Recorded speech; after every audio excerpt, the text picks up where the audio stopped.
The first layer of cold was the wind. It sliced through my threadbare coat like it wasn't even there, a physical blade of winter that stole the breath from my lungs. The second layer was the snow, knee-deep and relentless, dragging at every step until my legs burned with a fire that did nothing to warm me. But the deepest cold, the one that had settled into my very bones long before I was thrown beyond the border, was the silence, the absolute deafening silence of being cast out. My name is Ayla, and until this morning, I was an Omega of the Iron Fang Pack. Now, I was nothing, a ghost in a blizzard.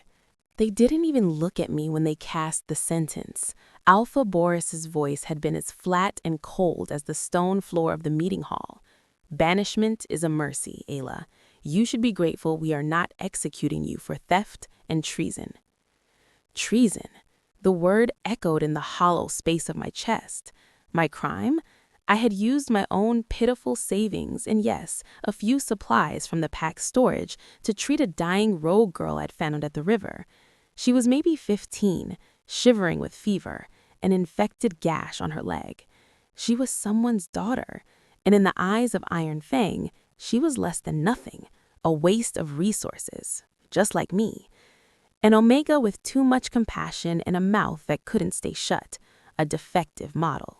So they'd stripped me of my pack braid, given me a backpack with 3 days of dried rations, and pushed me out into the gathering storm. So this was my life now. 28 years old, walking straight into a white oblivion because I dared to care. My destination was a rumor, a whisper of a pack called the Silverwood Vale. They were said to be different, kinder. It was a fragile hope to bet my life on, but it was the only one I had. The blizzard wasn't just the weather, it was a living, breathing monster. It howled around me, mocking my slow progress. My fingers, numb in their thin gloves, clutched the straps of my pack. My toes had passed aching into a strange, absent numbness. I was a fool, a proud, stubborn, dying fool. Just a lovely winter stroll, I muttered to myself, my words instantly swallowed by the gale. Very scenic, very character-building. A gust of wind nearly knocked me sideways, and I swore, the profanity whipping away into the white. I needed shelter, now. If I stopped, I would freeze. If I kept going, I would collapse. A glorious set of choices. Then, through the wall of screaming wind and driving snow, I heard it. It wasn't the storm. It was a sound that cleaved through the chaos and struck me straight in the heart. A whimper, high-pitched, thin with terror and exhaustion. A child's cry. My body froze mid-step. No, it couldn't be. My mind, foggy with cold, insisted it was a trick of the wind, a hallucination born of hypothermia and despair. It came again, a desperate, broken sob. Every instinct in me, the very Omega instincts my pack had scorned as weakness, screamed to life. Someone was out here. A child was out here. You have got to be joking, I rasped at the uncaring sky. I changed direction, following that terrible sound, pushing through snowdrifts that now reached my thighs. The effort was agony, but the cry pulled me forward like a rope. I found him curled against the skeletal roots of an ancient fallen pine. A little boy. He was so small, a bundle of ragged fur and trembling limbs, almost buried in the snow. His face was a pale, tear-streaked moon in the gloom, but it was his leg that made my breath catch. His left leg was bent at a cruel, unnatural angle, a stark deformity that spoke of a birth defect never treated, never cared for. He was alone, abandoned, in this. He saw me and flinched, trying to scramble back, a fresh cry of pain tearing from his throat as his bad leg twisted beneath him. My heart shattered. Any thought of my own survival vanished. I dropped to my knees, the snow soaking through my pants instantly. I didn't care. "Hey," I said, my voice softer than I thought it could be anymore. "Hey, little one, it's okay. I'm not going to hurt you." He stared at me, his eyes wide pools of pure animal fear. He was shaking so violently his teeth chattered like dice. "My name is Ayla," I said, slowly shrugging off my pack. "What's yours?" He just stared, his breath coming in ragged, foggy puffs. I pulled out my last emergency thermal blanket, the foil crinkling loudly. "You're freezing. Can I put this around you? It'll help, I promise." A tiny, almost imperceptible nod. I moved slowly, wrapping the fragile sheet around his tiny shoulders, tucking it around his body. He was so light, so terribly light and small. "Where's your pack, sweetheart?" I asked, though the sick dread in my stomach already knew the answer. "Where are your parents?" His lower lip trembled. "They're gone," he whispered, the word barely audible. "They left me." The admission hung in the frozen air between us, more brutal than any wind. They left him. They looked at this small, disabled child, their own child, and they made a choice. They brought him out here into a killing storm, and they left him to the cold. A rage, so hot and fierce it momentarily burned away my own chill, exploded in my chest. It was a clean, sharp fury I had never felt before. "They were wrong," I heard myself say, the words fierce and absolute. "They were wrong about everything. You are not too much trouble. Your leg does not make you useless, and you are not going to freeze to death today. Do you understand me?" He looked at me as if I was speaking a different language. The concept of someone fighting for him was utterly foreign. "You're not leaving me?" The hope in that tiny, broken question nearly broke me. "Not a chance," I said, and I meant it with every fiber of my being. I was banished. I had nothing, but I had this. I would not let this light go out. The practical part of my mind, the part that was still trying to keep us alive, took over. He couldn't walk. The storm was getting worse. Silverwood Vale was still miles away. There was only one option. "All right," I said, shifting my pack to my front. "I'm going to carry you. We're going to find a safe place, a warm place. I need you to climb onto my back and hold on as tight as you can. Can you do that?" His eyes widened. "Carry me? But I'm too heavy. They always said I was too heavy." "They were idiots," I said simply, turning and crouching. "Now come on, arms around my neck, hold on tight." With a painstaking slowness, he maneuvered himself onto my back, his good leg hooked around my waist, his bad one dangling. He was lighter than my pack. The reality of that hurt more than his weight could. I stood up, my muscles protesting the new precious burden. The wind immediately tried to pluck us both off our feet. I locked my knees and leaned into it. "Okay," I breathed, more to myself than to him. "Okay, let's go. You hold on and you talk to me. What's your name?" A small pause, then a whisper by my ear. "Kale. My name is Kale." "Kale," I repeated, taking the first agonizing step forward into the white fury. "Kale, you just hold on. We're going to be okay." It was a lie. A beautiful, desperate lie. We were two souls the world had thrown away, trapped in a frozen hell.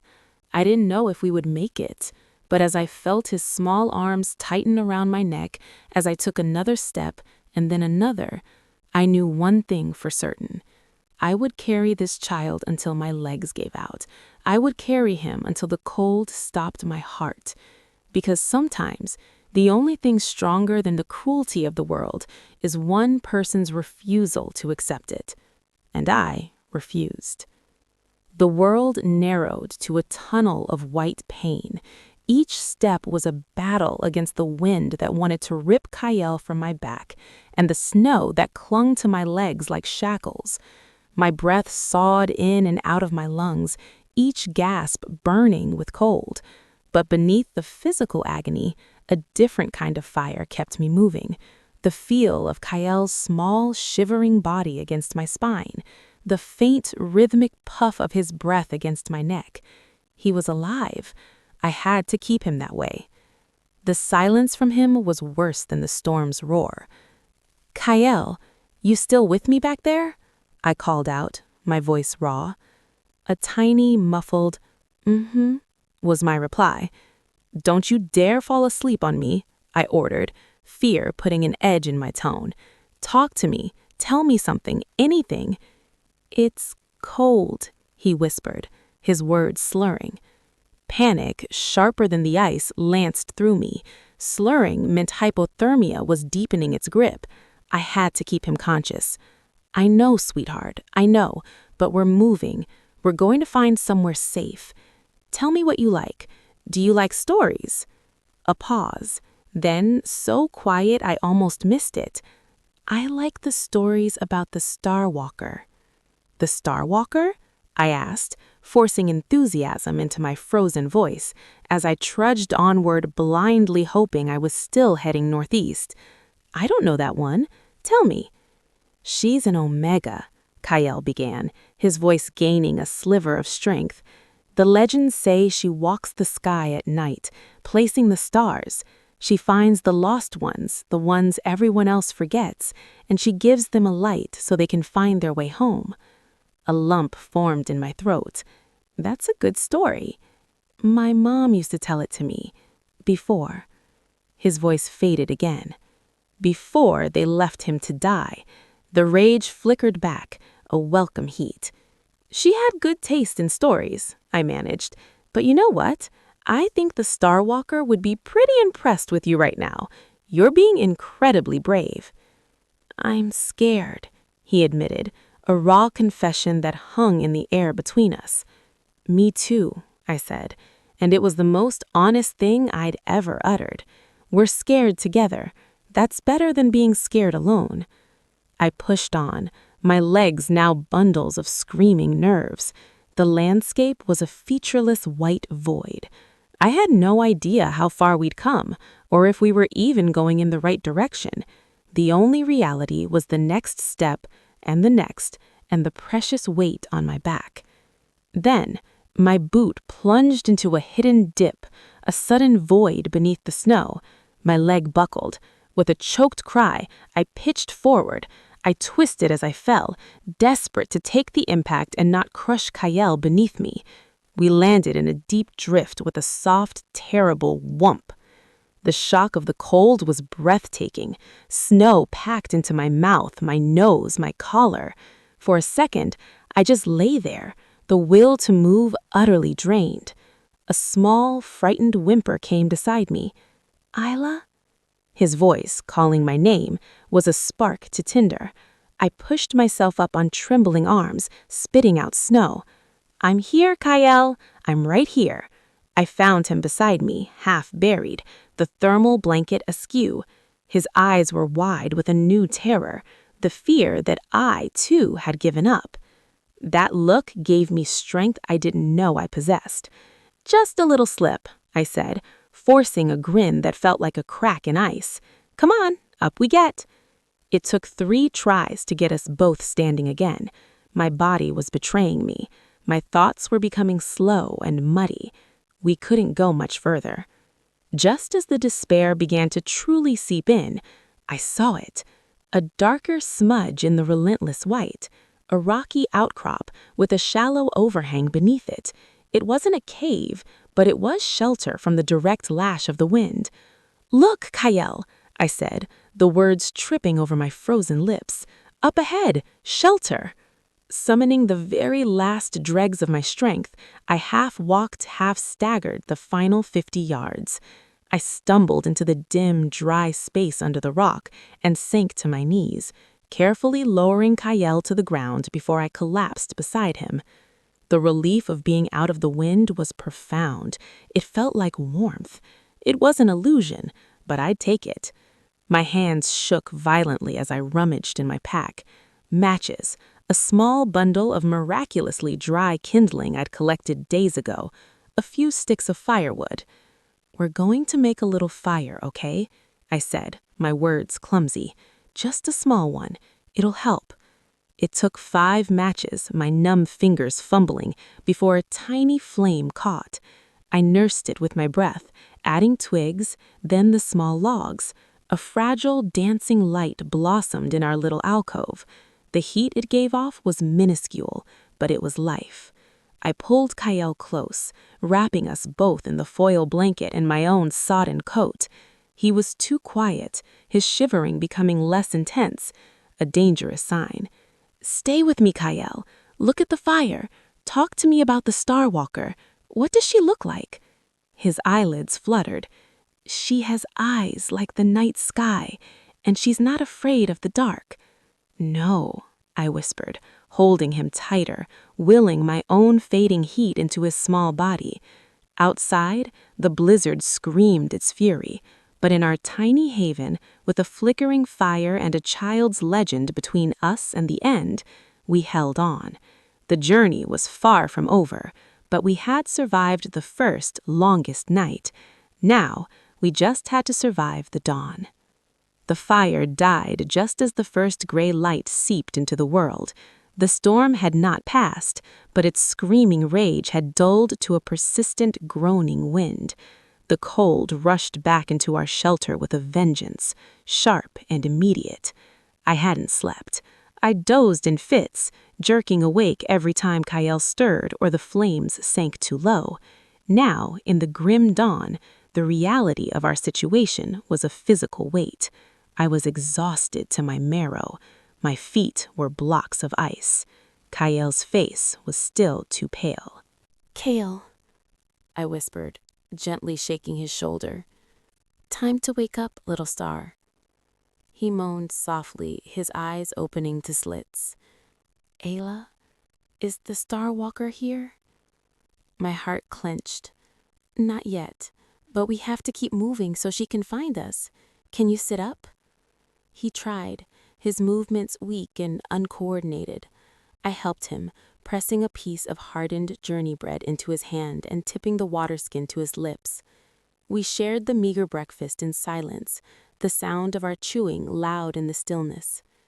"How do you feel?" I asked, running a hand over his forehead. He was cool, too cool, but his eyes seemed clearer. "Tired. My leg hurts." "I know, sweetheart, I know." The brace he needed, the healers, the warmth, it was all still miles away, buried in the snow. "We're going to walk some more today, just like yesterday. You ready?"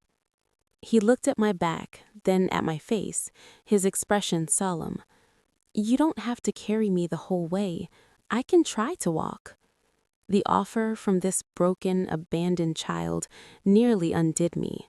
I cupped his cold cheek. "Kale, you listen to me. Carrying you is the most important thing I've ever done. It is not a burden. It is my choice. Now, climb on." He obeyed, his movements a little stronger. As I stood, my body screamed in unified protest, but I gritted my teeth. The fire was out, but a new one was lit inside me, a stubborn, driving need to get him to safety. We set out. The world was a monochrome painting, all white and gray. But with the improved visibility, I could now see the deep, unbroken wilderness around us. No signs of any pack, no smoke from chimneys, just endless, silent trees and rolling white hills. The silence was almost worse than the storm. It pressed in on us, heavy and watchful. We had been walking for an hour when Kale spoke, his voice small against my ear. "Ayla, what if the Silverwood pack is like my old pack?" The question I'd been desperately avoiding. "They won't be," I said, with more conviction than I felt. "But what if they are? What if they look at me and send us away?" The fear in his voice was a tangible thing. I stopped walking. I had to get this right. I shifted him gently on my back so I could turn my head slightly toward him. "Kale, you listen to me. They won't send you away, because Silverwood takes in the hurting. They understand what struggle is like. They understand value beyond physical strength. And you have value, a lot of it. Your heart, Kale, is the strongest thing out here." He was quiet for a long time, his head resting on my shoulder. No one's ever said anything like that to me before, he murmured. Then they were all blind, I said simply, and started walking again. The morning wore on, a slow, painful slog. I focused on my footing, on the rhythm of my breath, on the slight weight against my back. I was so focused that I almost missed the signs. A footprint, not mine, too large, too deep, and recent, not yet filled by the drifting snow. The hair on the back of my neck stood up. I stopped dead. "What is it?" Cale whispered, sensing my tension. "Shh," I murmured. My eyes scanned the trees. There, another print, and another, leading off to the east, parallel to our path. We were not alone. Rogue? Scout? Predator? My mind raced. An adult wolf in human form would be stronger than me, especially in my depleted state, and I had Cale to protect. A low growl rumbled through the clearing, vibrating in the cold air. It didn't come from the tracks. It came from our right. I slowly turned my head. A wolf stood at the edge of the trees. It was massive, its fur a mix of gray and storm cloud black. It wasn't growling at us. Its head was lowered, its gaze fixed on a point deeper in the woods, in the direction of the prints. It was a warning growl. This wolf was not looking at us as prey. It was standing between us and whatever had made those tracks. Before I could process this, a voice, hard and cold, cut through the air from the direction of the prince. "You're straying far from your borders, Elias." The gray wolf didn't move, but its growl deepened, and a man stepped into view. He was tall, dressed in dark furs, and he carried the arrogant bearing of an alpha. Two others flanked him. Their eyes swept over me and Cale with a disdain so potent it felt like a physical blow. I knew that look. It was the Iron Fang look, the look that saw waste, weakness, and something to be discarded. "We're just travelers," I said, my voice surprisingly steady, "seeking Silverwood Vale." The tall man's lip curled. "Silverwood takes in garbage, does it?" His eyes lingered on Cale's twisted leg, visible even from a distance. "You're wasting your time, Omega, and your life. That pup is a dead weight. Leave him. Maybe then you'll make it to the border before you freeze." The words were a familiar poison, but hearing them spoken here, now, with Cale clinging to me, ignited something white-hot and feral in my soul. The gray wolf, Elias, let out another warning snarl, taking a step forward. I met the cruel alpha's gaze and didn't blink.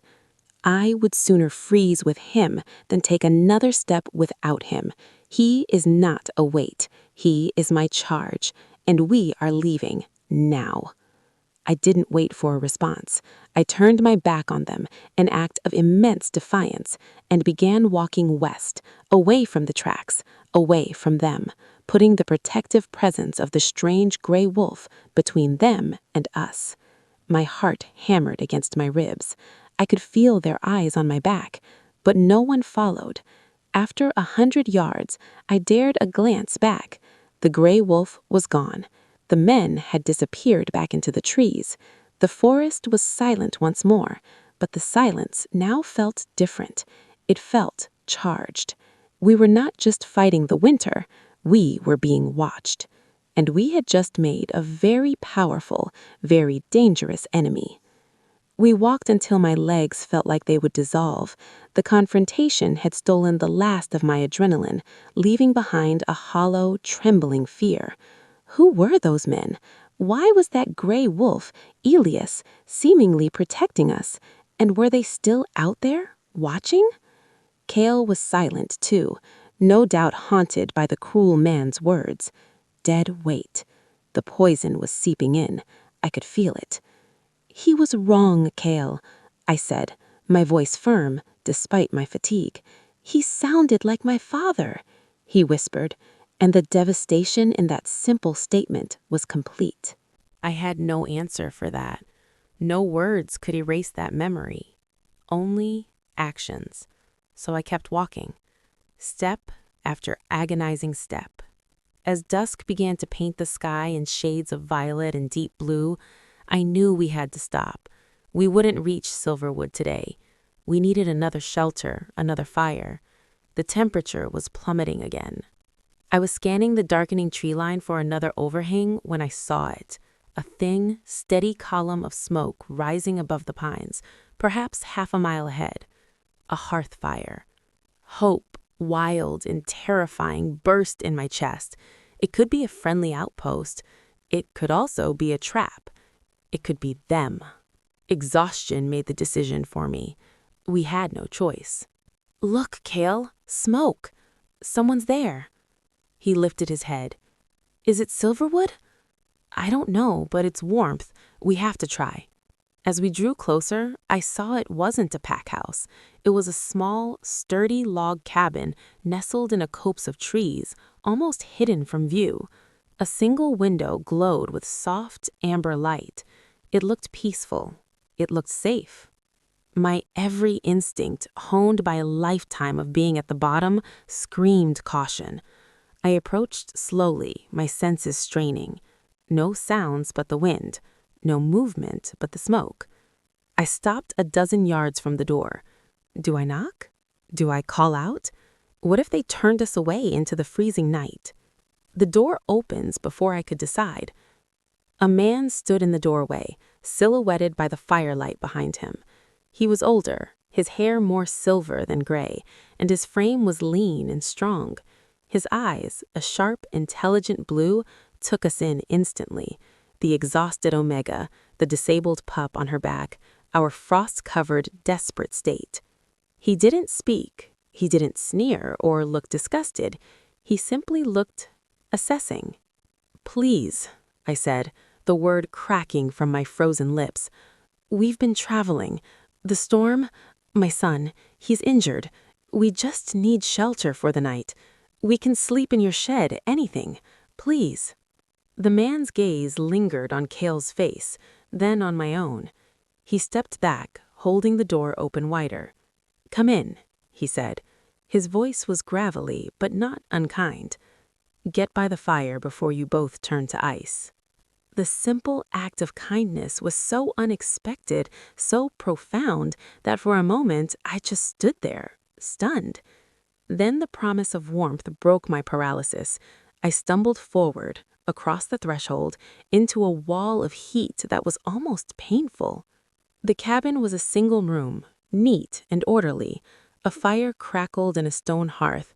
The smell of simmering stew filled the air, making my stomach cramp with fierce hunger.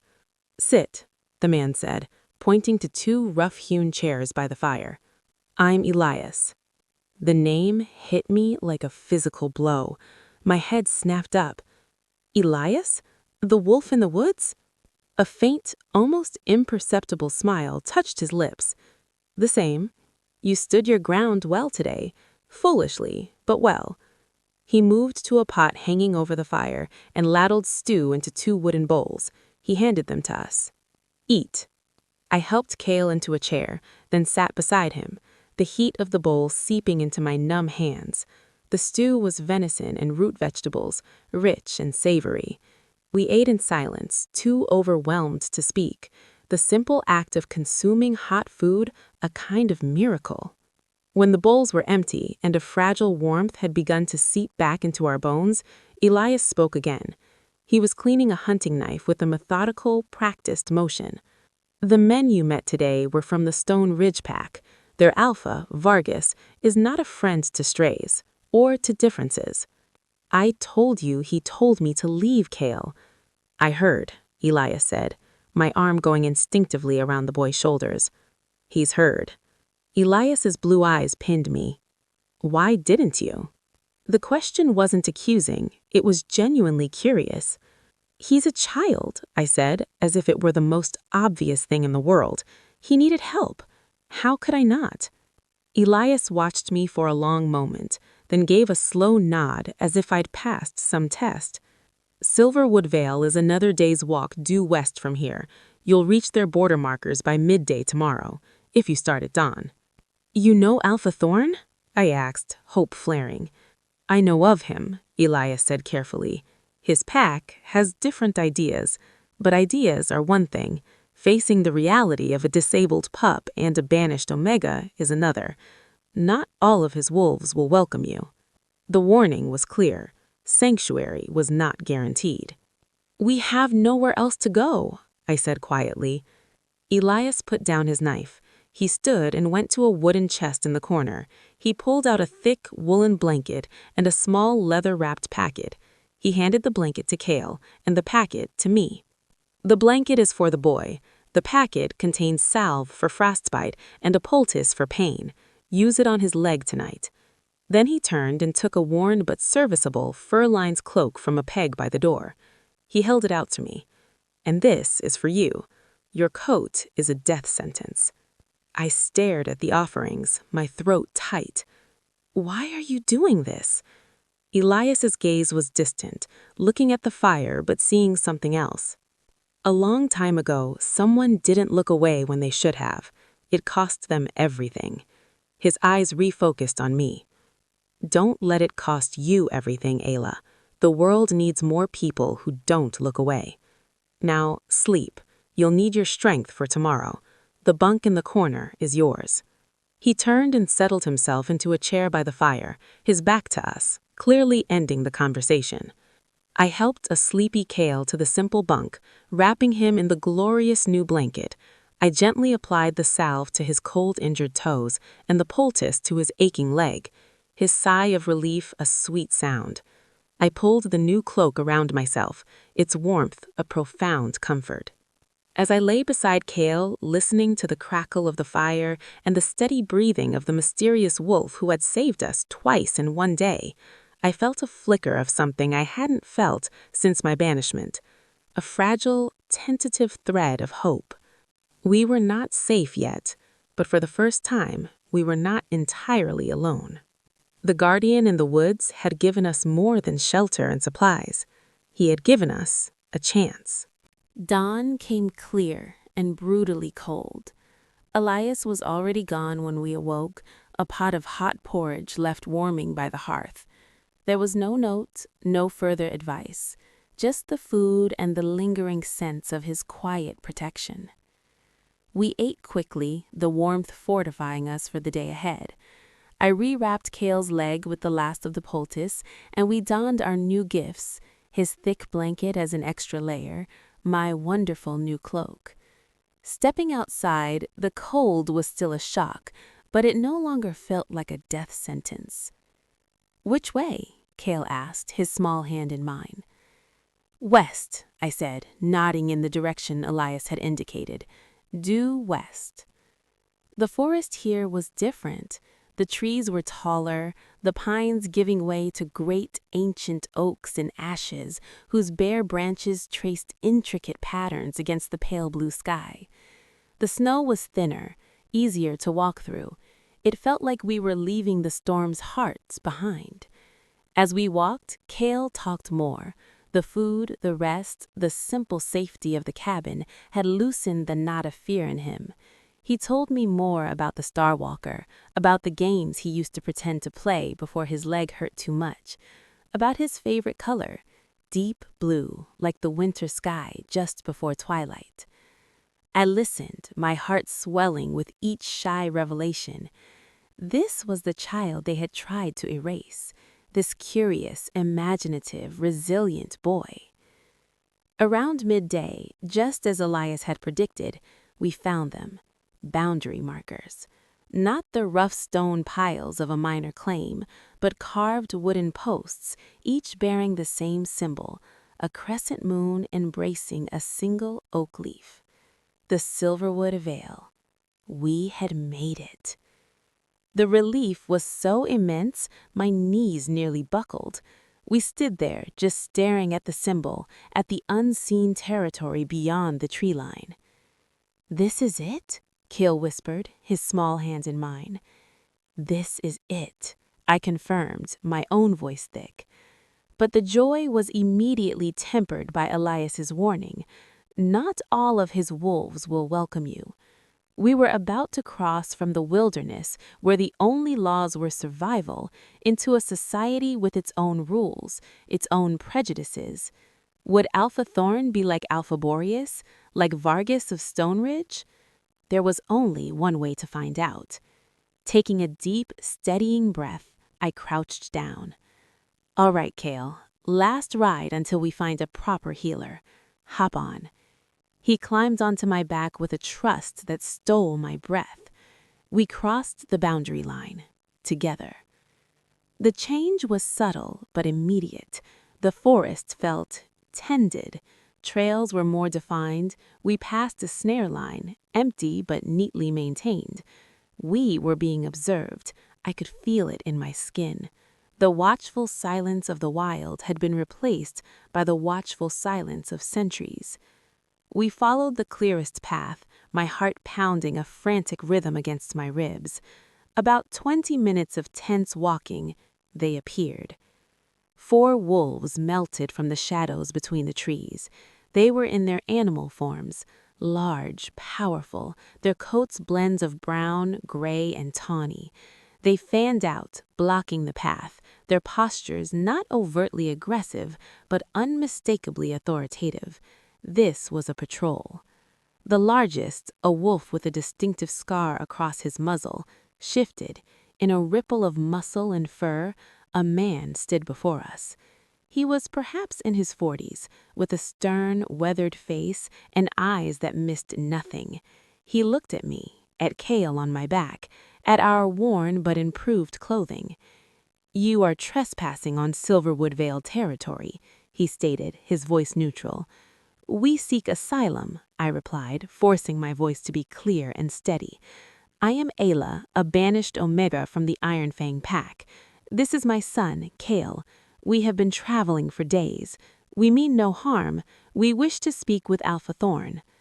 The man's eyes flickered to Kale's twisted leg. His expression didn't change, but I saw the minute assessment. "Asylum is not lightly granted. What is your business here?" "Our business is survival, and a hope that the rumors are true, that Silverwood Vale judges its members by their character, not their designation, or physical limitations." I met his gaze squarely. "We have nowhere else to go." The man held my stare for a long, tense moment. Then he gave a short, sharp nod. "I am Beta Gideon. Follow me. The Alpha will decide your fate." He shifted back and the patrol fell in around us, escorting us deeper into the territory. It wasn't hostile, but it was far from welcoming. We were prisoners of hope. Soon the pack house came into view. It wasn't a single structure, but a small village of interconnected lodges and cabins built among and around the massive silver-barked trees that gave the pack its name. Smoke curled from many chimneys. The sounds of life, children shouting, the clang of a blacksmith's hammer, the chatter of voices, filled the air. It was vibrant. It was alive. And as we walked into the central clearing, every single activity gradually stopped. Dozens of eyes turned to us. The banished Omega, the disabled pup, the outsiders. Whispers began to weave through the crowd, a low, curious hum. I held my head high, my grip on Kale tightening. I could feel him trembling. Beta Gideon led us to the largest lodge, its doorway flanked by carved representations of the moon and leaf symbol. He pushed the door open and gestured us inside. The room was a combination of study and audience hall. A large desk stood at one end, covered with maps and scrolls, and behind it, rising from his chair, was Alpha Thorn. He was younger than I expected, perhaps in his late 30s. His hair was dark, shot through with a single dramatic streak of silver. He had a thoughtful, intelligent face, but his eyes were what held me. They were a deep forest green, and they held a quiet intensity that seemed to see right through my brave facade. "Alpha," Beta Gideon said, "these are the travelers, Ayla and the pup, Kale. They seek formal asylum." Alpha Thorn's gaze swept over us, just as Gideon's had, but it felt different, softer, more curious than condemning. He stepped out from behind the desk. "Welcome to Silverwood Vale," he said, and his voice was calm, measured. "You've had a long journey. Please, sit." He gestured to 2 chairs by the hearth, where a fire blazed. The simple kindness, after everything, was disarming. I carefully lowered Cale into a chair before sinking into the other, my body screaming in relief. Alpha Thorn did not return to his imposing desk. Instead, he pulled a 3rd chair close and sat facing us, eliminating the barrier of authority. "Tell me," he said, his green eyes resting on Cale, who was watching him with wide, anxious eyes. "Tell me everything." So I did. From the beginning, my banishment from Iron Fang, finding Cale in the snow, the journey, the storm, the near freezing, the encounter with Vargas of Stone Ridge, and finally our night with the mysterious Elias. I left nothing out. I spoke of my fear, my rage, my determination. I spoke of Cale's courage.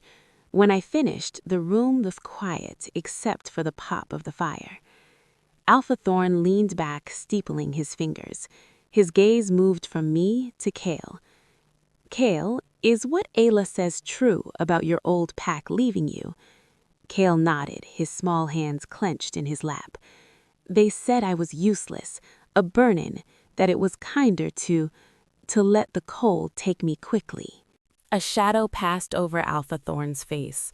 It wasn't just anger, it was a deep, profound sorrow. He looked at Cale for a long moment, then at me.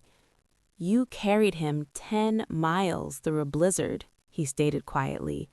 "Closer to 12, I murmured. "Why?" The question hung in the air, simple and devastating. You were fighting for your own survival. Why take on his? I looked at Cale, then back at Alpha Thorn. The answer came from a place deeper than thought. Because no one else would, and he deserved someone who would. Alpha Thorn was silent. He looked at Beta Gideon, who stood stoically by the door. A silent communication passed between them. Then the Alpha stood. "Cale," he said, his voice firm now, but kind. "You are a child of Silverwood Vale now. This is your home. Our healers will see to your leg. Our teachers will educate you. You will be safe here. No one will abandon you again. You have my word." Cale's breath hitched. He looked at me, his eyes filling with tears of disbelief and dawning joy. Then Alpha Thorn turned his forest green eyes to me. "Ayla, you saved this child's life at great cost to yourself. You showed a loyalty and a courage that many alphas would envy. Silverwood Vale would be honored to offer you sanctuary as well. Full pack membership if you wish it." The offer was so much more than I had dared hope for. Sanctuary, a home, for both of us.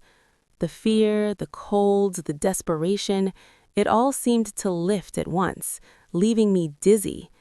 But before I could speak, before I could accept this miracle, Beta Gideon cleared his throat. "Alpha, a word." His tone was low, urgent. Alpha Thorn's brow furrowed slightly. He gave us an apologetic glance. "Please, excuse me for one moment." The 2 men moved to the far corner of the room, their voices a low murmur I couldn't decipher, but I saw the change in Alpha Thorn's posture. The relaxed kindness tightened into alert tension. He glanced back at us, his expression now unreadable. Beta Gideon's final words, though whispered, just reached my ears. "Stone Ridge is making formal complaints. They claim theft and abduction. Vargas is demanding their return." My blood ran cold. The hope that had blossomed so brightly just seconds ago froze solid in my chest. We had found our sanctuary, but our past, it seemed, was not done with us yet. The words hung in the warm air of the study like shards of ice. Theft and abduction, demanding their return. Vargas wasn't just a cruel man we'd met in the woods. He was a powerful alpha making a formal, dangerous claim. He was painting me as a criminal and Kale as stolen property.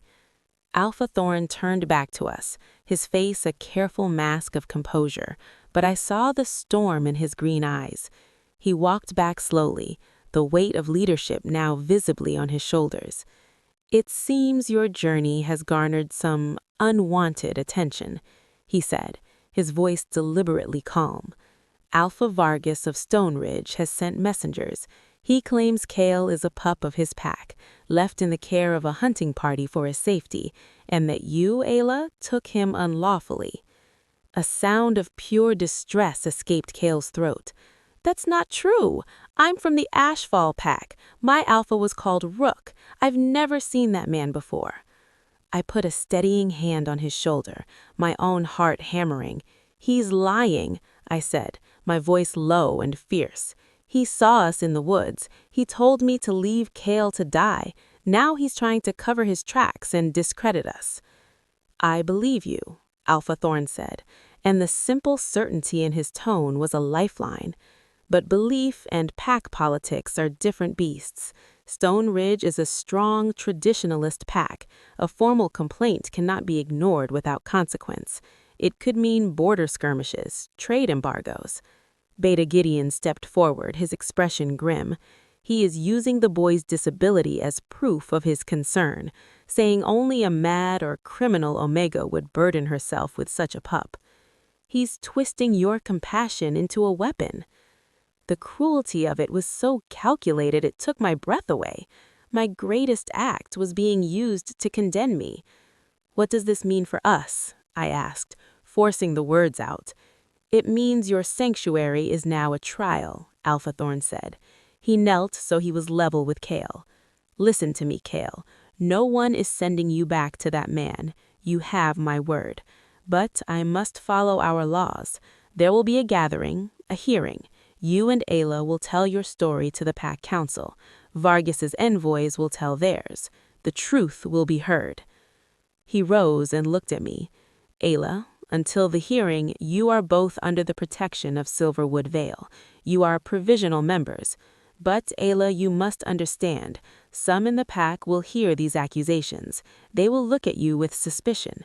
You must be prepared for that." The warm refuge of moments ago now felt thin, its walls transparent. We were safe, but we were also under a microscope. Our every move would be judged. Beta Gideon showed us to our quarters, a small clean cabin on the edge of the village, meant for visiting kin. It had 2 cots, a hearth, and a window overlooking the woods. It was more than we'd ever had, and yet it felt like a gilded cage. "Healer Sari will come by to see to the boy," Gideon said brusquely at the door.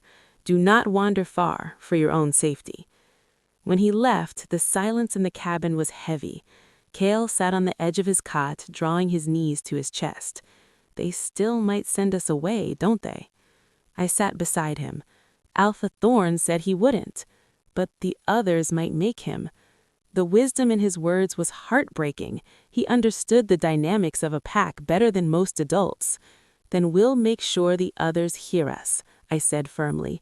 "We'll tell our truth so loudly and so clearly that no lie can stand against it." There was a soft knock at the door. A woman entered, her presence like a calm breeze. She was middle-aged, with kind brown eyes and hair streaked with gray, carrying a basket of herbs and bandages. This was Healer Sari. Her eyes went immediately to Kale's leg. There was no pity in her gaze, just professional assessment. "Hello, Kale. I've heard you've been on quite an adventure. May I take a look?" Her manner was so gentle and matter-of-fact that Kale uncurled slightly. She examined his leg with capable hands, her touch light. "This is a congenital torsion," she murmured. "It's caused you a great deal of pain, hasn't it?" Kale nodded. She cleaned the skin, applied a fresh, sweet-smelling salve, and began to wrap it with a supportive bandage. "This will help with the inflammation.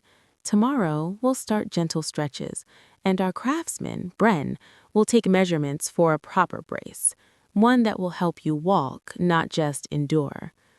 "A real brace?" K.O. whispered, hope dawning in his eyes for the first time since we'd entered the Alpha's lodge. "A real one. Sari confirmed with a smile. She then turned to me, checking my frost-nipped fingers and toes.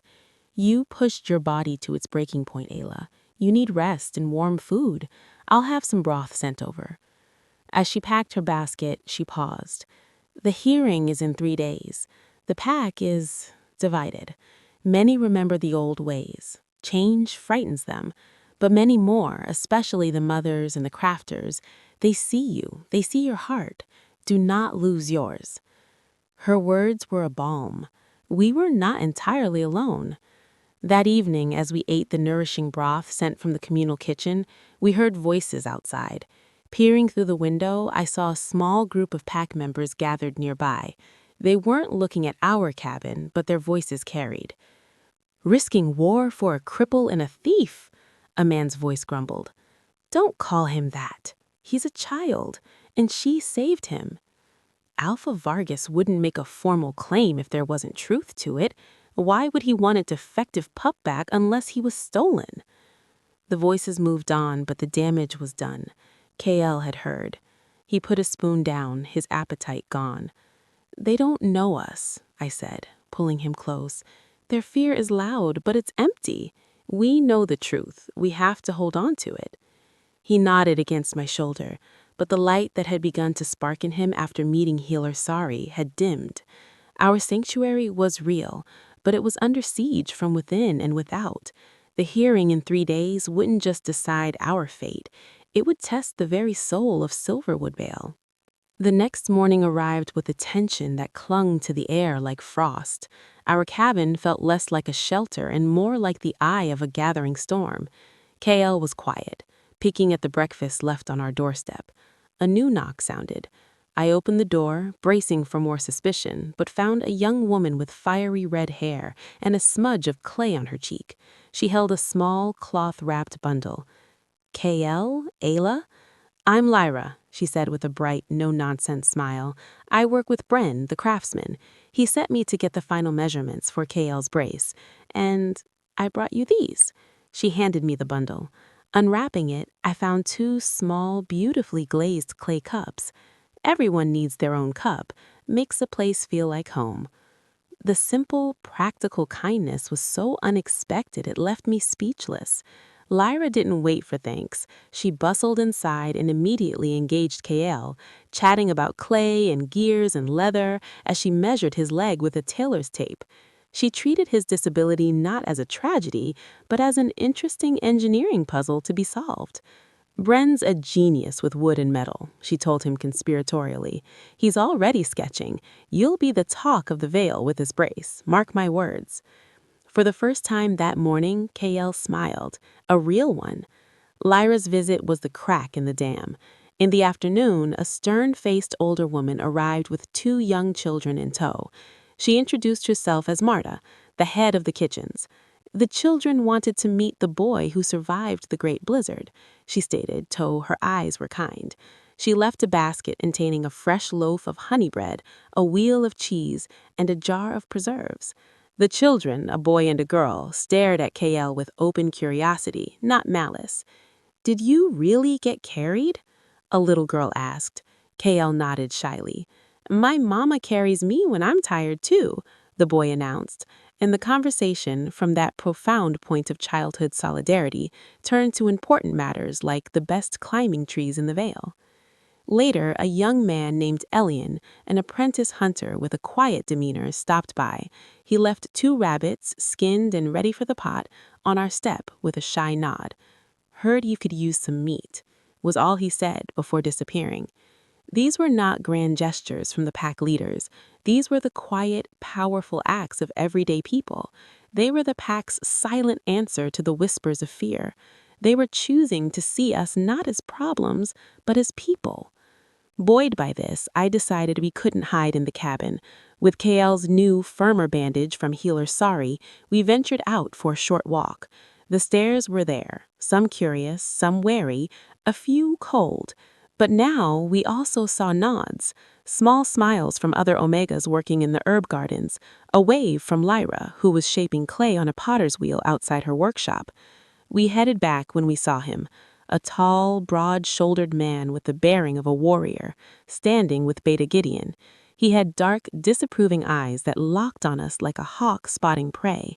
This, I instinctively knew, was one of the opposition, a traditionalist. As we passed, his voice, low and meant to carry, reached us. Setting a dangerous precedent, Gideon. We appease Stone Ridge, we hand over the Omega to face their justice, and we keep the pup out of charity. That is the cleanest path.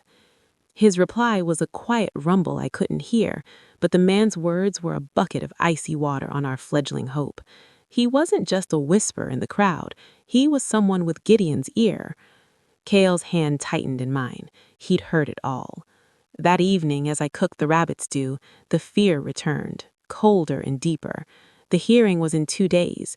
We had allies in the quiet kindness of the pack, but we had powerful enemies in its halls of power. And we had Vargas, a snake in the grass, weaving his lies from afar. After dinner, there was another knock.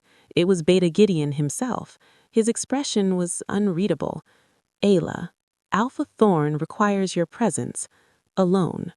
My blood turned to ice. Alone? Why alone? Had something changed? Had they struck a deal with Stone Ridge?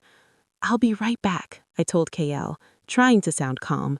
You stay here with the fire. I promise.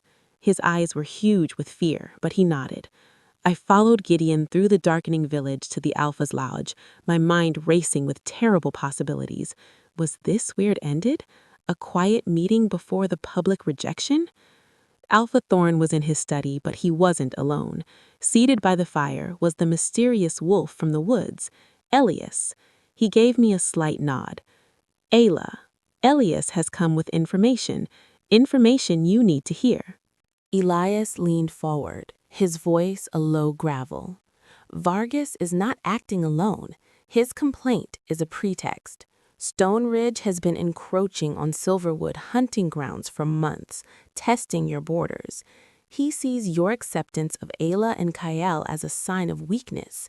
He believes if he can force you to capitulate on this, to violate your own principles, he can weaken you for a larger move, a land grab. The political web was far more tangled and sinister than I'd imagined. We weren't just a nuisance. We were a chess piece in a larger game of power. Why are you telling me this? I asked, looking between them.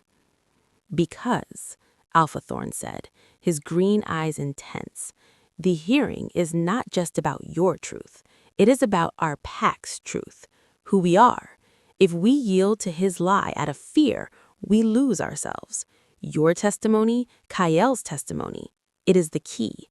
You must speak not just for yourselves, but for the soul of this valley. The weight was crushing, the fate of a pack on our shoulders. Elias stood. Vargas's envoy will be a man named Corvus. He is slippery, a wordsmith. He will try to twist your words, to make your compassion seem like madness, your survival seem like guilt. You must be clear. You must be unwavering. Remember the cold. Remember why you picked him up. That is your strength. He moved to leave, then paused at the door, looking back at me. You asked me once why I helped you. It's because the world has enough people who walk away. Don't become one of them tomorrow. He vanished into the night. Alpha Thorn sighed. Get some rest, Ayla. Tomorrow you must be your strongest self. For Kyle, for all of us. I walked back to our cabin in a daze. The hearing was no longer a simple telling of facts. It was a battle, and Kyle and I were on the front line, armed with nothing but the truth and the memory of a 10-mile walk through hell. We had to win, because the cost of losing was no longer just banishment. It was the downfall of everything good Silverwood Vale might represent. The day of the hearing dawned gray and solemn, the sky a heavy blanket of clouds that muted the world. It matched the mood in the Vale. The central clearing, usually alive with activity, had been transformed. A large space was cleared before the Alpha's lodge, with rows of logs and stools arranged for pack members. At the front, on a raised wooden platform, sat 3 chairs, one for Alpha Thorn and 2 for the senior elders, an ancient woman named Inara and a stern-faced man called Garrick. Kyle was trembling as I helped him dress in the clean, simple clothes provided by the pack. I knelt before him, taking his small, cold hands in mine. "Listen to me," I said, my voice low and steady. "You tell them exactly what happened. You tell them about the snow, about being alone, about the man who told me to leave you. You tell them the truth. That's all you have to do. I will be right beside you." He took a shaky breath and nodded, his trust in me a fragile, precious thing. When we stepped outside, a crowd was already gathering. Hundreds of faces turned toward us. The air was thick with tension and unspoken judgment. I held Kyle's hand tightly and walked with my head high toward the front where 2 simple stools were placed facing the platform. We were the accused. Beta Gideon stood to one side, his arms crossed, a neutral guardian of the proceedings. I saw Lyra in the crowd, giving me a firm nod. Healer Sari was there too, her expression calm. But I also saw the tall, disapproving warrior from yesterday, his face set in a grim line. Alpha Thorn emerged from his lodge, followed by the 2 elders. The murmuring crowd fell silent. He took his seat, his gaze sweeping over the assembly before settling on us. There was no warmth in his official demeanor now, only a grave focus. "This gathering is called to hear evidence and reach judgment on the matter of Asylees, Isla, and Kyle, and the formal complaint brought by Alpha Vargas of the Stone Ridge Pack, and Herald of Matter of Asylum. Let the first envoy of Stone Ridge step forward." A man separated from a small group standing apart from the Silverwood crowd. He was exactly as Elias had described, Corvus. He was lean, sharp-featured, with eyes that darted like a bird. He wore the dark furs of Stone Ridge and carried himself with a smug authority. "Alpha Thorn, elders, my Alpha Vargas grieves this necessity. A pup of his tack, a child born with a tragic infirmity, was entrusted to a hunting party for his safety during a difficult season. The party was set upon by a rogue Omega, desperate and violent, this very woman." He pointed a long finger at me. "She stole supplies, attacked our wolves, and abducted the pup Kyle to use as a bargaining chip or a sick form of companionship. We seek only the return of our lost child and the chance to deliver this criminal to the justice she fled from Iron Fang." His lies were woven with just enough threads of truth to be believable. My banishment, my desperation, it painted a monstrous picture. "Kyle," Alpha Thorn said, his green eyes gentle but firm. "Is this true? Are you from Stone Ridge?" Kyle stood up on shaky legs. He was so small before the massive crowd, but his voice, when it came, was clear and carried a shocking strength. "No, that man is lying. I am from Ashfall Pack. My Alpha was Rook. My parents left me in the blizzard because of my leg. They said I was a burden. Isla found me. She saved me. The bad man in the woods, the one with this man," he pointed to Corvus's group, "he told Isla to leave me to die. He said I was a dead weight. Isla carried me instead. She is my mom now." A ripple went through the crowd. The raw, simple honesty of a child is a powerful thing. Corvus smirked.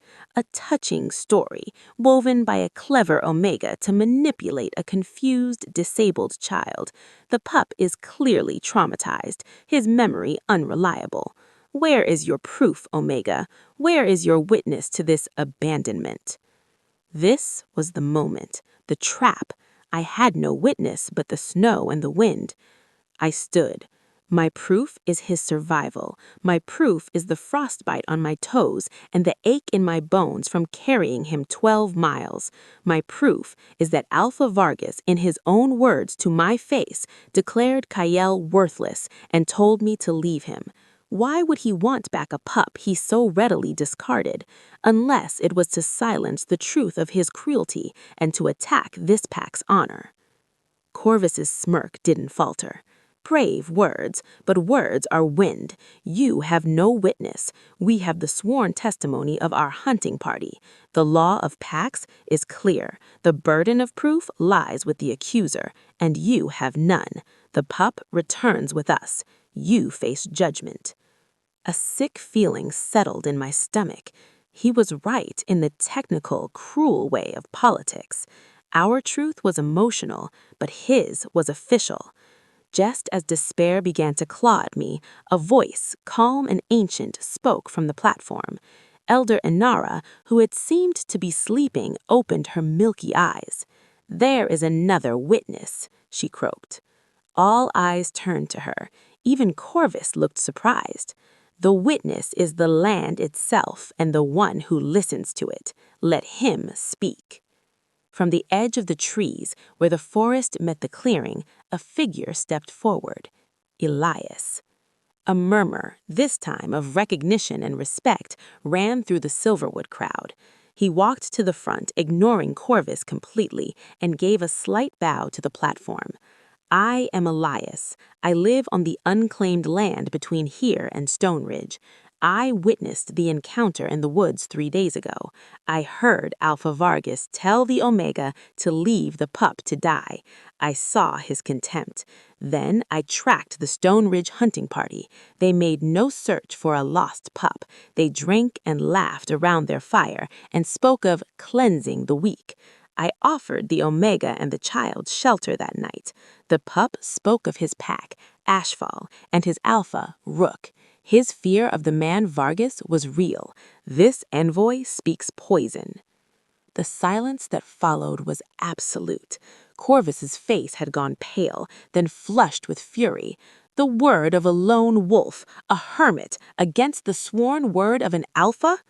The word of an honest man against the lie of a coward, Elias retorted, his voice like cracking ice. The tide was turning. I could feel it in the air. But the stern-faced elder, Garrick, spoke for the first time. "This does not change the material fact. The Stone Ridge pack has made a formal complaint. To dismiss it without consequence is to invite conflict. The safety of the many must outweigh the fate of the two." The traditionalist's argument. Fear disguised as pragmatism. Alpha Thorn stood. The clearing held its breath. He looked at me, at Kale, at Elias. Then he looked out at his pack. "For too long," he began, his voice resonating with a power that was both gentle and unyielding. "The law of the wild has been survival of the strongest, the fastest, the most perfect. It is a law that leaves the wounded behind. It abandons children in snowstorms. It confuses cruelty for strength." He stepped down from the platform and walked toward Kale and me. "This Omega, cast out by her own pack, found a strength deeper than claws or fangs. She found the strength to carry. This pup, discarded for his imperfection, has a courage purer than any battlefield victory, the courage to trust again after betrayal." He placed a hand on Kale's head, then turned to face Corvus and the crowd. "Silverwood Vale was founded not on the law of the claw, but on the law of the heart. If we hand this child back to proven cruelty because we fear a bully's wrath, then we have already lost. We become what we claim to despise. Vargas does not want this boy. He wants to prove we are weak. He wants to prove our principles are a lie." He turned to the elders. "My judgment is this. Ayla and Kale are under the permanent protection of Silverwood Vale. Their asylum is granted. The complaint from Stone Ridge is dismissed as a fraudulent and malicious act." A cheer erupted from a large portion of the crowd. Lyra, Sari, Elian, Marta and her children, many others. But it wasn't universal. The tall warrior and those around him looked furious. Corvus's face was a mask of cold rage. "You choose these two over peace with Stone Ridge? Remember this day, Alpha Thorn. You will reap the storm you have sown." He turned and stalked away, his retinue following. The hearing was over. We had won, but as I hugged Kale, relief flooding through me, I looked at Alpha Thorn's face. He was watching Corvus leave, his green eyes shadowed. We had won the battle for our home, but Alpha Thorn's final words echoed, "You will reap the storm." The real storm, it seemed, was only just beginning. Victory, we learned, was not a single moment, but a fragile new state of being. The formal decree of our acceptance hung in the air, but the disapproval from a segment of the pack was a cold undercurrent that ran through the warmth. Kale, however, began to truly bloom. 2 days after the hearing, Bren, the craftsman, a bear of a man with surprisingly gentle hands, presented Kale with his brace. It was a work of art and engineering. Made of smoothed, polished wood and supple leather, with cleverly placed metal hinges and straps, it supported his leg without restraining it. For the first time, Kale stood without wobbling in agony. He took a step, then another, his face a canvas of wonder. It's easy," he breathed, looking up at Bren with stars in his eyes. Bren grunted, but the corner of his mouth twitched upward. "It'll need adjusting as you grow, and you'll build the muscle to use it, but yes, it should make things easier." From that day, Kale was everywhere. He followed healer Sari like a devoted duckling, learning the names of herbs. He visited Lyra at the pottery, getting clay on his new brace. He even made a friend, a boisterous pup named Leo, who was more interested in Kale's cool metal leg than in any perceived weakness. Laughter, real and unburdened, began to ring from our small cabin. I was assigned to work with healer Sari officially, my theft of medical supplies, now recognized as an untrained healer's instinct. I loved the work, the logic of herbs, the satisfaction of easing pain, the quiet rhythm of the clinic. It was a purpose. I was contributing. But the shadow of Stone Ridge lingered. Patrols were doubled along the eastern border. Baited Gideon was often gone for days, returning with grim reports of Stone Ridge scouts probing our lines. The name Vargas was spoken in low, worried tones. One evening, as I helped Sari tidy the clinic, she spoke quietly. "The man who spoke against you at the gathering, his name is Dax. He's the lead hunter. He lost his son years ago to a winter fever. He believes only absolute strength protects a pack from loss. He sees Kale as a symbol of vulnerability." It didn't excuse his cruelty, but it explained it. Fear was a poison that turned grief into hostility. A few days later, the shadow took a more tangible form. I was returning from collecting moss for poultices when I found Kale near the training grounds, his new brace dusty from play. Dax was there, overseeing a group of young teens practicing archery. His eyes fell on Kale. "You," Dax called, his voice cutting through the air. "Pup, do you know how to defend yourself, or do you just rely on others to carry you?" Kale froze. His earlier joy evaporated. The teens stopped shooting, watching. My protective fury ignited, but I forced myself to stay still, hidden by a tree. Kale had to face this, with me as his backup, not his shield. Kale lifted his chin. "I'm learning healing, to defend others." Dax let out a short, humorless laugh. "Healing is after the fight. What good is a healer who can't hold a line? Your brace makes you slow. You'd be the first to fall, a weakness in the wall." He tossed a practice dagger, its blade blunted, at Kale's feet. "Pick it up. Show me you're completely useless." Tears of humiliation shined in Kale's eyes, but a fierce stubbornness I knew well tightened his jaw. He bent, awkwardly, and picked up the dagger, its weight unfamiliar in his hand. "Good. Now try to hit at target," Dax said, pointing to a straw dummy 10 feet away. Kale tried. He threw with all his might, but his unbalanced stance and weak arm sent the dagger clattering into the dirt well short of the target. The teens snickered. Dax shook his head. "As I thought. A liability." He turned away in dismissal. That was it. I stepped out from behind the tree. "A liability?" My voice was quiet, but it carried. Dax turned back, his eyes narrowing. "This liability survived a blizzard that would have killed your seasoned hunters. This liability has a courage you clearly don't understand. the courage to keep trying when everyone tells you you're worthless. I walked to Kale and picked up the practice dagger. I held it out to Dax, handle first. Strength isn't just in the arm that throws. It's in the heart that doesn't give up. It's in the spirit that chooses healing over harming. You teach them to break. I'm teaching him to mend. Now, which skill do you think our pack will need more when the storm you so afraid of finally hits?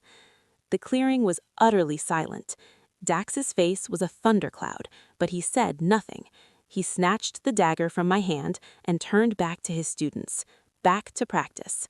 I put my arm around Kale and led him away. He was trembling. "I failed," he whispered. "No," I said firmly.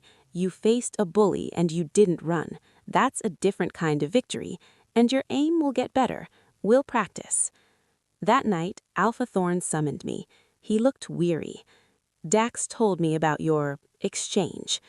"He was tormenting a child," I said, not bothering to hide my anger. "I know, and you defended him eloquently. But Dax commands the hunters, Ayla. Their loyalty is crucial if Vargas moves against us. We cannot afford division." "So we let him bully the weak to keep the strong happy?" I shot back, my old defiance flaring. "No," Thorn said, his green eyes holding me. "We prove him wrong. We show that strength has many faces. Starting tomorrow, you and Kale will join the afternoon training sessions." I blinked. Training? In combat? In awareness, in evasion, in using your unique strengths. Kale will never be a frontline fighter, but he can learn to be clever, to see what others miss. And you have the fierceness of a mother wolf. That is a power all its own. We will channel it. It was a brilliant solution, not confrontation, but integration, turning the perceived weakness into a trained asset. The next afternoon, we stood at the training grounds again, this time officially. The instructor was not Dax, but Elian, the quiet hunter who had left us rabbits. He was patient and methodical. He taught Kale how to fall safely, how to use his smaller size and brace to hide in shadows, how to listen to the forest. He taught me basic holds and releases, how to use an opponent's momentum against them, and most importantly, how to protect someone behind me. Dax watched from a distance, his expression unreadable, but he didn't interfere. As the days passed, a subtle shift occurred. The pack saw us trying. They saw Kale with his clever brace, learning to navigate the world on his terms. They saw me, an Omega, not hiding in the clinic, but learning to stand my ground. The quiet kindness grew louder. The suspicious whispers grew softer. We were becoming part of the tapestry of the veil, but as we wove ourselves in, the external threat tightened its grip. The scouts reported Stone Ridge was massing forces just beyond the border. Vargas's promised storm was not a metaphor. It was a coming war, and our new home, our fragile, beautiful sanctuary, was directly in its path. The following weeks were a study in contrasts. Inside Silverwood Vale, life took on a desperate, precious normalcy. Kale's laughter was a constant melody. My days were split between the calming rhythms of the healing clinic and the demanding, sweat-filled sessions on the training grounds with Elian. I was learning how to move, to breathe, to turn my protective fury into a focused defense. Kale, to everyone's surprise, especially Dax's, excelled at evasion training. His small size and unique gait, once a source of mockery, made his movements unpredictable. He learned to melt into the underbrush, to read the alarm calls of birds, to be the unseen ears of the pack. Elian started calling him Little Shadow. The pack's acceptance of us solidified. The incident with Dax had backfired on him, making many see his harshness as cruelty rather than strength. The baskets of food, the nods of respect, the children who now openly played with Kale, these were the true verdict on our place here. But around this island of growing warmth, the sea began to churn with menace. Beta Cadian was almost permanently on the border, his face growing grimmer with each return. The scouts' reports were no longer of probes, but of counted numbers. 30 warriors, 50, now nearing 70. Stone Ridge was assembling a war party. The reason, Gideon told Alpha Thorne in a meeting I was asked to attend, was twofold: to reclaim stolen property, Kale, and to punish Silverwood's insolence. They outnumber our trained fighters almost 2-1, Gideon stated, the numbers cold and hard on the warm hearthside air. Alpha Thorne's face was etched with deep lines of worry. We cannot meet them head-on in open battle. It would be a slaughter. Our strength is our terrain, our knowledge of the Vale. We need every able body, Dax said, his eyes scanning the room and reluctantly landing on me, the unconventional ones. It was as close to an admission of our usefulness as we would get from him. A plan began to form, a desperate, cunning plan that played to Silverwood's strengths: stealth, knowledge, and surprise. The Silverwood fighters would not form a traditional battle line.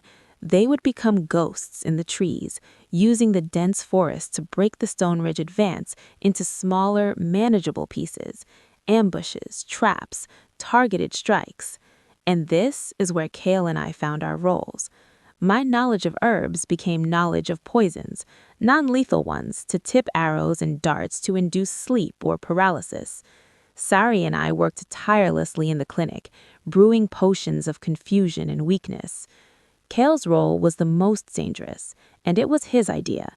He told Alpha Thorne, his small voice serious in the council lodge. "I can get close," he said. "No one looks at the crippled pup.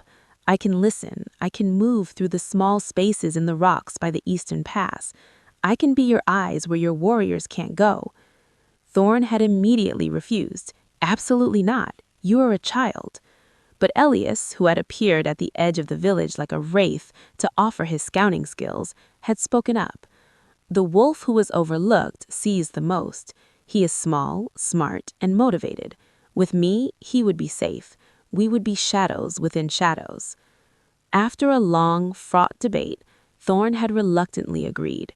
Kale would not be on the front lines, but he would be Ilias's companion in the high, treacherous rocks overlooking the main pass, relaying signals about the enemy's movements. The day before the Stone Ridge forces were expected to reach the border, the Vale held a solemn gathering. There were no cheers, only a grim, united resolve. Families said quiet goodbyes. Alpha Thorne stood before his people, not as a distant ruler, but as a father protecting his home. They come believing strength is only in the muscle and the claw. They come to teach us a lesson in fear. We will teach them a lesson in heart. We fight not for conquest, but for compassion. Not for land, but for our home. For every child who laughs here, for every elder who rests here, for the future we are building. We fight for the law of the heart, and that is a strength no army can conquer. That night in our cabin, I helped Kale prepare. We checked his brace straps, packed a small bag with food, water, and a tiny pouch of healing salve. I knelt before him. "You listen to Ilias. You stay hidden. Your only job is to watch and to come back. Do you understand? Coming back is the mission." He nodded, his eyes older than his years. "I'm scared, Mom." "So am I admitted, pulling him into a tight hug. "But we're scared for our home, for our family. That's a good kind of scared. It makes us careful. It makes us fight." We held each other for a long time. My little star, my Kale, who I carried through a blizzard, was now walking into a different kind of storm by choice. The protectee had become a protector. Early the next morning, under a cloak of mist, the Silverwood forces melted into the forest. Elian gave me a firm nod before he left. Dax, leading the hunter contingent, merely met my gaze and gave a single curt jerk of his chin. It was acknowledgement. Kale left with Ilias, a small, determined figure beside the tall hermit, disappearing into the rocky scree above the Eastern Pass. I stood with Sari, Marta, Lyra, and the other non-combatants in the now quiet village. We had our own duties, manning the final defensive barriers, readying the clinic for the wounded, protecting the children. The silence was the worst part. The vibrant life of the vale had been sucked away, leaving behind a waiting, breathless void, the calm before the storm. I looked east toward the pass, my heart a tangled knot of fear and ferocious pride. The storm was here, and we, the banished and the broken, the healers and the shadows, would stand in its path. We had found our strength. Now we would defend our home. The silence of the vale was a living thing, thick and watchful. Every rustle of leaves, every distant bird call felt like a portent. I stood with Sari outside the healing lodge, our supplies laid out in neat, dreadful rows: bandages, sutures, pain-numbing tinctures, and the stronger, sleep-inducing brews we'd prepared for the wounded. My hands were steady, but my heart was a frantic bird against my ribs. Somewhere in the eastern pass, Kale was hidden. Among the rocks, somewhere in the dense woods, our fighters waited as ghosts. A sentry's horn blew from the high watchtower, 2 short blasts. The enemy was at the border. Time seemed to distort, stretching and snapping. We heard nothing at first. Then a distant metallic clash echoed through the forest, followed by a shout that was quickly cut off. The battle had begun. Minutes later, the first wounded were brought in, a young hunter with a deep gash on his arm, an older warrior limping, an arrow shaft protruding from his thigh. Sari's calm voice was an anchor in the chaos. "Pressure here, Ayla. Good. Now the stitch. Ayla, good. Now the stitch." We worked in tandem, our world reduced to the next injury, the next pair of pain-widened eyes. The stories they gasped out painted a picture of the fight. Stone Ridge warriors, confident and brutish, pushing into the forest only to be harried from the shadows. Traps of hidden pits and snapping snares broke their ranks. Arrows dipped in our sleeping drafts found their marks from high branches, leaving enemies slumped and confused mid-charge. But Stone Ridge was numerous and ruthless.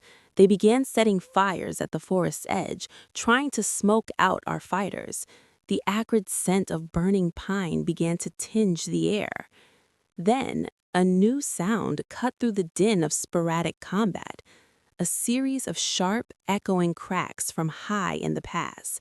It wasn't a weapon, it was the signal. Elias and Kale's signal. A runner, blood streaking his face, skidded into the clinic clearing. "Message from the shadows. The main Stone Ridge force is bunching up in the canyon choke point. They're preparing for a final push through the pass." This was it. The moment our fragile plan would succeed or shatter. Alpha Thorn's strategy relied on breaking their morale, not just their bodies. The choke point was where we had to make our stand. Suddenly, a different, more terrifying sound reached us. The roar of many wolves, a unified battle cry, coming from much closer than the pass. A second, smaller Stone Ridge group had found a hidden deer trail and flanked our main force. They were now charging toward the village itself. Panic, raw and cold, flashed through the non-combatants around me. We were the last line of defense. Healers, crafters, elders, children. Dax, bloodied but unbowed, appeared with a handful of hunters at the tree line, trying to hold the charging group back. But they were outnumbered. A Stone Ridge warrior, a massive brute with a cruel axe, broke through and headed straight for the cluster of children huddled near the communal oven. There was no time for thought. There was only instinct. I didn't see the children as a group. I saw Kale's face in every one of them. A fury, white-hot and purer than I'd ever known, ignited in my veins. I was not a trained warrior. I was a mother. I snatched up a healing staff, a solid length of oak from beside the lodge. I didn't charge like a fighter. I moved like a protector, placing myself between the axe and the children. The warrior sneered, seeing an Omega with a stick. "Move or you're first." "I don't touch them," I said, my voice strangely calm. He swung his axe in a wide, powerful arc, meant to cleave me in two. I didn't try to block it. I remembered a lion's training. Use their momentum. I dropped and rolled toward him inside the arc of the swing, coming up behind his guard. I swung the staff not at his hardened head, but at the back of his knees. He roared in surprise and pain, one leg buckling. As he stumbled, I brought the staff up hard under his chin. There was a sickening crack. He dropped like a felled tree, unconscious. The remaining hunters, inspired by the desperate act, rallied with a fierce cry and drove the remaining flanking warriors back into the trees. Dax, panting, looked at me where I stood over the fallen brute, the staff still clutched in my shaking hands. His eyes held no scorn now. They held a stunned, grudging respect. He gave me a single fierce nod, the warrior's salute, before turning to bark orders. But the main threat remained. The roar from the pass was growing. The main Stone Ridge force was pushing through. Then, a new sound joined the chaos. Not a horn, not a roar, a voice. Small, amplified by the natural acoustics of the canyon, it rang out clear and high over the clash of steel. It was Cale. "Stone Ridge!" His young voice echoed, bouncing off the stone walls. "Look at your alpha!" From their vantage point, Cale and Elias had seen what no one on the ground could. In the rear of the Stone Ridge force, protected by his elite guard, Alpha Vargas was not leading the charge. He was hiding. While his warriors fought and died, he was safe, already looking for a path to retreat if the tide turned. Cale's words, the shocking accusation from the very pup Vargas had claimed to want to save, sowed instant doubt. The Stone Ridge warriors faltered, glancing back. They saw their alpha cowering behind shields. They saw the truth. At that exact moment, Alpha Thorn, seizing the opportunity, gave his own signal. From every tree, from every rock, the full might of Silverwood Vale emerged, not with a scream, but with a unified, deafening silence. They simply appeared, surrounding the disoriented Stone Ridge force in the choke point, weapons ready, faces set. The message was clear: you are trapped, and your leader is a coward. The fight that left the Stone Ridge warriors was like air from a pierced bladder. Weapons clattered to the ground. One by one, they knelt in surrender. The battle for Silverwood Vale was over. The silence that returned to the forest was profound, ringing with aftermath. Then it was broken by the cheers of our people. We had won.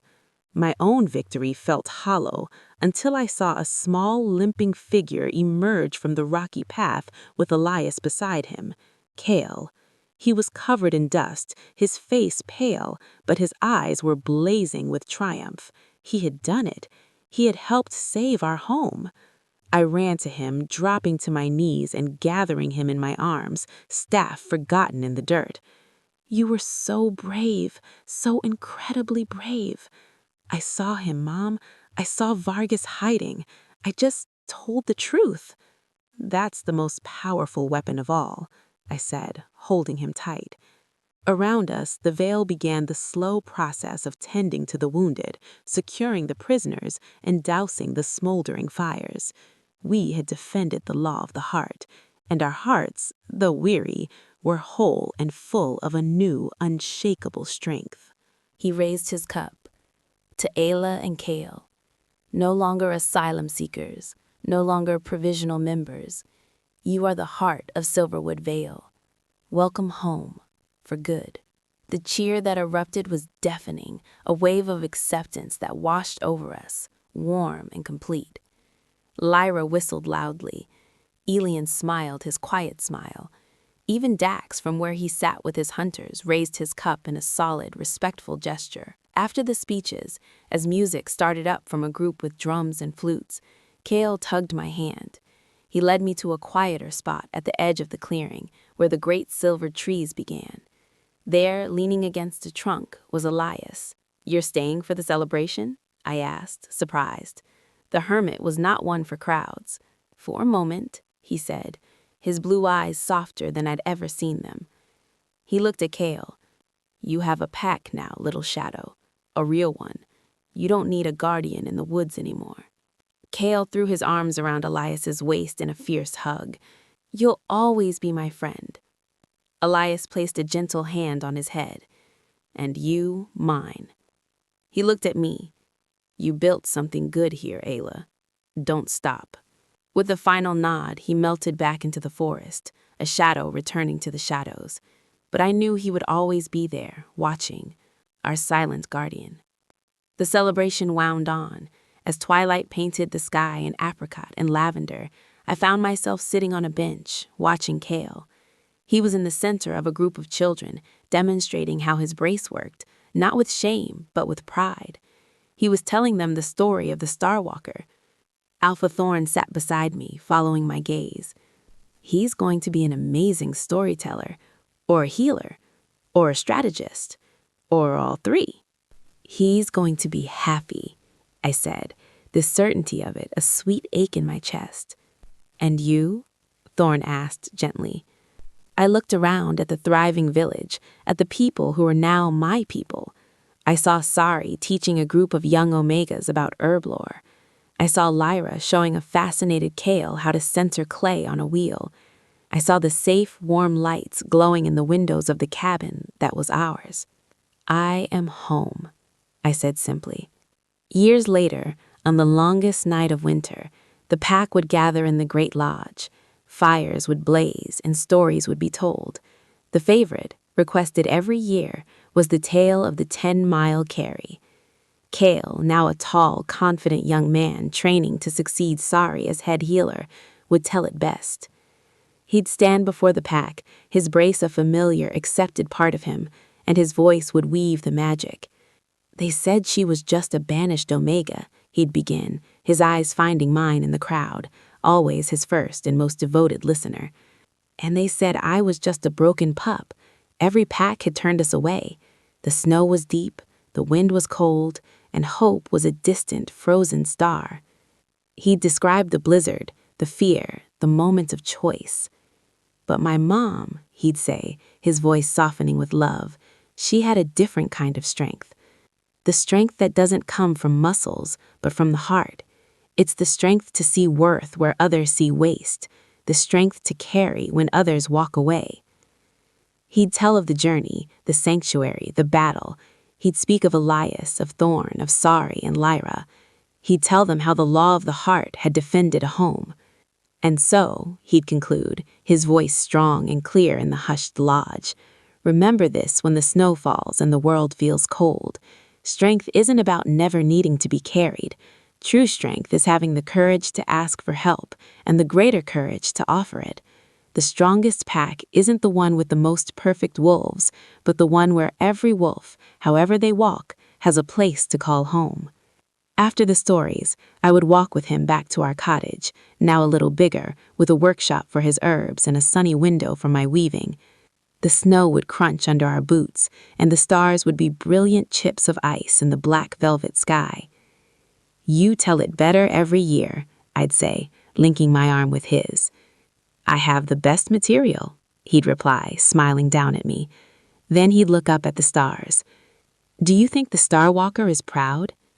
I know she is, because she knows the best stories aren't the ones about being born strong. They're the ones about becoming strong, together. We'd reach our door, the light from our hearts spilling a golden path onto the snow. Inside, warmth and love waited. We had been lost, discarded, left for dead in the cold, but we had carried each other home. And every day, in 100 small ways, we chose each other all over again. That was our strength. That was our story. And it was only the beginning.